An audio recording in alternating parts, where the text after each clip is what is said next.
Сәлем достар, қалайсыздар? Сіздермен бірге оңай каналы. Бүгінгі біздің тақырыбымыз сіз қарым-қатынаста қандайсыз?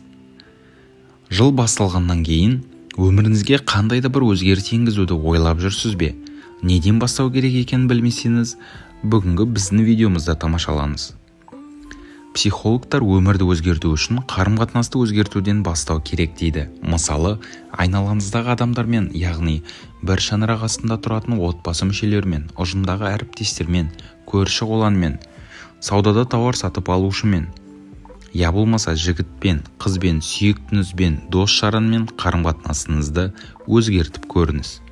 Әрине, ол үшін өзіңіздің коммуникативті қабілетіңізді, артықшылықтарыңыз бен кемшіліктеріңізді анықтап алғаныңыз жөн болар.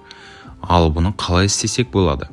Бұл орайда сіздің қарым-қатынастағы стиліңізді анықтап беретін 1 минуттық визуалды тестке жүгінсеңіз болады. Мысалы, келесі суретке 1 секунд қараңыз да бірінші нені көргеніңізді айтыңыз.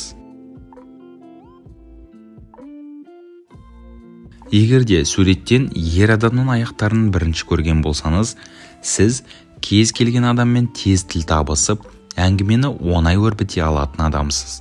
Өз ойыңызды күрделендірмей, жеңіл тілмен түсіндіре аласыз. Қарым-қатынаста өзгелерден ерекшелеп тұратын қасиетіңіз осы.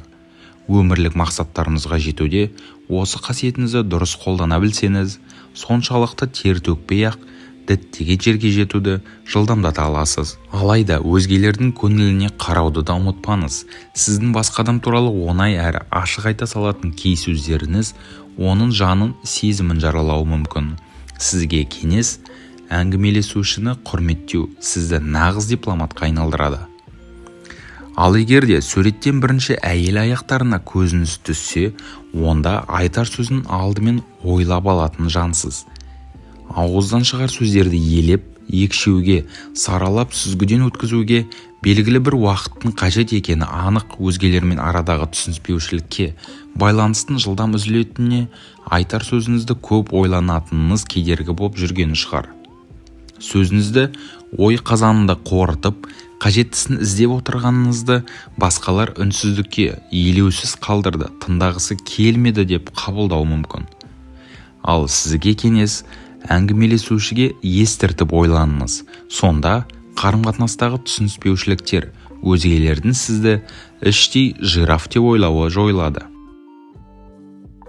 Осымен достар, өз жауаптарыңызбен видео астындағы комментарийде бөліссеңіздер болады. Сіздермен болған оңай каналы. Келесі кездескенше достар.